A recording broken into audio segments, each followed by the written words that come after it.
अस्सलाम वालेकुम। दाना कहते हैं कि किसी पुराने जमाने में एक शहर में माशकी रहा करता था। उसके पास एक गधा था और उस गधे पर शहर के वाहिद कुएं से पानी ढोकर लाता और सारे शहर में तकसीम करता। वो सारा दिन अपने गधे पर पानी लाता और जो मेहनत मजदूरी करता और जो उसे पैसे मिलते उसी से उसके घर का खर्च चलता।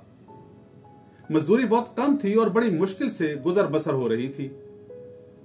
सारा दिन वो गधे पर पानी लाता, गधा मेहनत कर करके निढाल हो जाता, थक जाता और माशकी शाम को उसे घर के कोने में छोड़ देता और जो सूखी हुई घास होती वो उसके आगे डाल देता। गधा इन हालात से बहुत परेशान और तंग था। बहरहाल दिन गुजर रहे थे।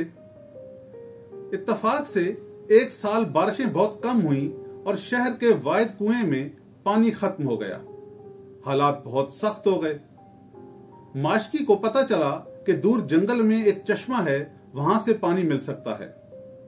वो अपने गधे पर वहां पहुंचा और वहां से पानी ढोकर लाना शुरू कर दिया। अब गधे की मुशक्कत में इजाफा हो चुका था। अब उसकी नाराजगी भी बढ़ गई थी और उसके शिकवे शिकायतें भी ज्यादा हो गए थे। जब शाम को उसे सूखी घास मिलती तो वो खुदा से शिकवे करता कि मैं इतनी मेहनत मजदूरी करता हूं और मुझे सिर्फ शाम को सूखी घास मिलती है। उसके शिकवे शिकायतें कभी खत्म ना होते। उसके मालिक की मजबूरी ये थी कि उसके पास इतने वसाइल ना थे, इतने पैसे ना होते कि उसे हरी भरी घास देता, चने देता, दाना डालता, जौ देता, गंदम डालता। बहरहाल खुदा की कुदरत कि एक दिन वही माशकी अपने गधे को लेकर बादशाह के महल के पास से गुजर रहा था कि शाही अस्तबल के निगरान ने उसे देख लिया। उसे गधे पर बड़ा तरस आया। उसने माशकी से कहा कि तुमने अपने गधे की क्या हालत बना रखी है। उसने बताया कि हुजूरे वाला, मेरे तो अपने पास खाने को पैसे नहीं हैं, मैं अपने गधे को हरी भरी घास कहां से डालूं। अस्तबल का इंचार्ज बड़ा ही खुदा तरस और रहमदिल किस्म का आदमी था। उसे गधे की हालत पर रहम आ गया। उसने माशकी से कहा कि यह गधा कुछ दिनों के लिए शाही अस्तबल में भेज दो।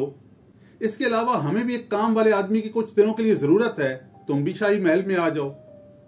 माशकी को और क्या चाहिए था, लेकिन उसे मालूम था कि चंद दिन की ही बहार है। बहरहाल वो दोनों, गधा और माशकी, महल में चले गए।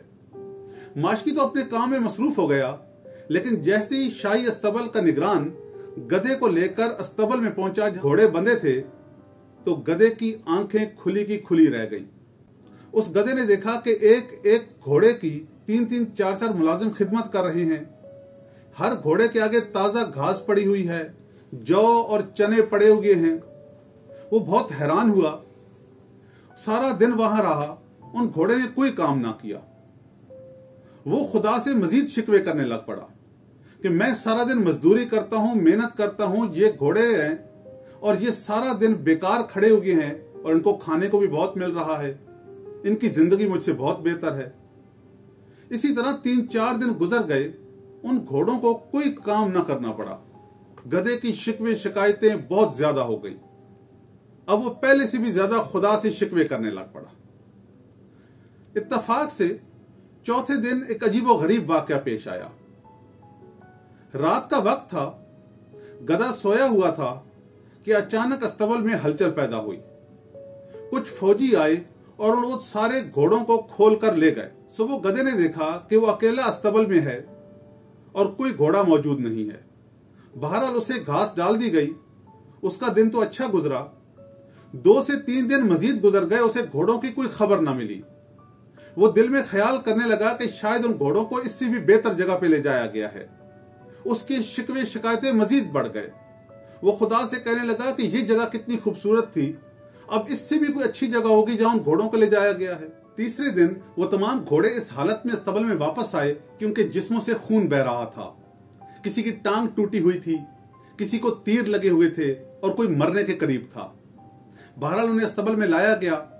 जब उनके जिस्मों से तीर खींचे गए तो वहां खून के फवारे निकल पड़े।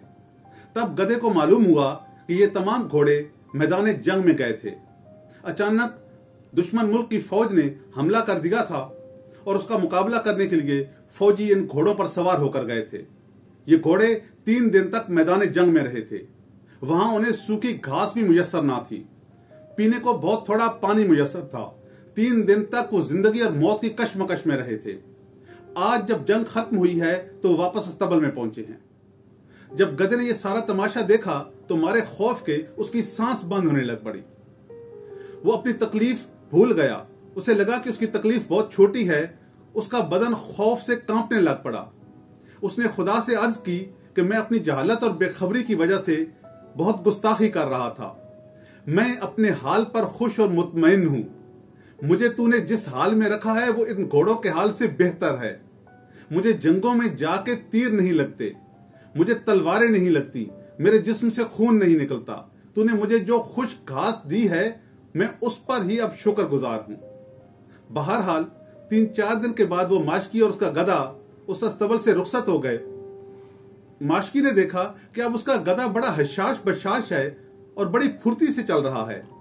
उसका ख्याल था कि शायद ये गधा यहां पर कुछ दिन रहने से, खाने पीने से, इसने चने खाए, हरी भरी घास खाई, घोड़ों के साथ रहा, इस वजह से इसके जिस्म में फुर्ती आ गई है।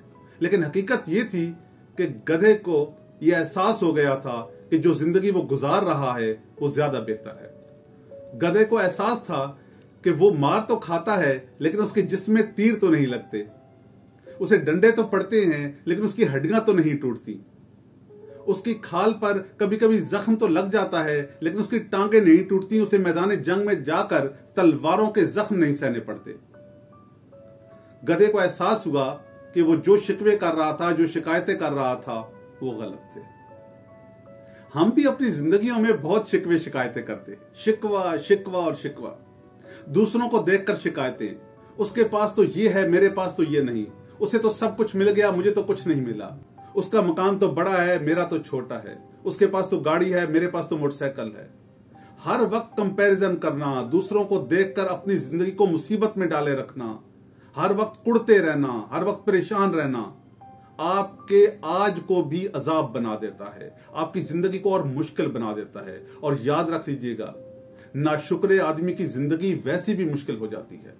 जो शुक्र करता है, जो अपनी हालत पर, अपनी मौजूदा लम्हे पर अल्लाह का शुक्र अदा करता है और उसके बाद उसको बेहतर करने के लिए काम करता है, वही अपनी कहानी को बेहतर बनाता है। जब आपने दूसरे की जिंदगी गुजारी ही नहीं है, उसकी तकलीफों को, मुसीबतों को देखा ही नहीं है, तो फिर शिकवे शिकायतें कैसी, फिर कंपैरिजन कैसा? आपको क्या मालूम कि आप अच्छी जिंदगी गुजार रहे हैं या वो अच्छी जिंदगी गुजार रहा है? क्या जिंदगी सिर्फ कलफ लगे कपड़ों को देखकर अंदाजा की जाती है? क्या किसी शख्स की जाहिरी हालत को देखकर ही अंदाजा किया जाएगा कि कौन अच्छी जिंदगी गुजार रहा है और कौन बुरी? मुमकिन है आपके वसाइल थोड़े कम हों, मुमकिन है किसी के वसाइल आपसे ज्यादा हों, लेकिन दुख सुख हर शख्स की अपनी है, कहानी हर शख्स की अपनी है। जब आपने दूसरे की कहानी सुनी ही नहीं, आपको मालूम ही नहीं कि दूसरे की कहानी के डायलॉग क्या है, मुकालमे क्या है, प्लॉट क्या है, किरदार क्या है, तो फिर सिर्फ उस कहानी को सामने से देखकर, उसका पोस्टर देखकर अंदाजे लगा लेना और शिकवे शिकायतें करना कहां की दानिशमंदी है। अपनी कहानी के अंदर रहिए, अपनी कहानी के डायलॉग को बेहतर कीजिए, अपनी कहानी के प्लॉट को बेहतर कीजिए। जो कुछ खुदा ने दिया है उस पर शुक्र कीजिए, मेहनत कीजिए, अल्लाह ताला आपके रिस्क में और बरकतें देगा। लेकिन दूसरों को देखकर हसद ना करें, जले नहीं, और खास तौर पर हर वक्त जबान पर शिकवे शिकायतें ना लाएं। अल्लाह ताला आपको और मुझे शुक्र करने वाले बंदों में शामिल करे। वस्सलाम।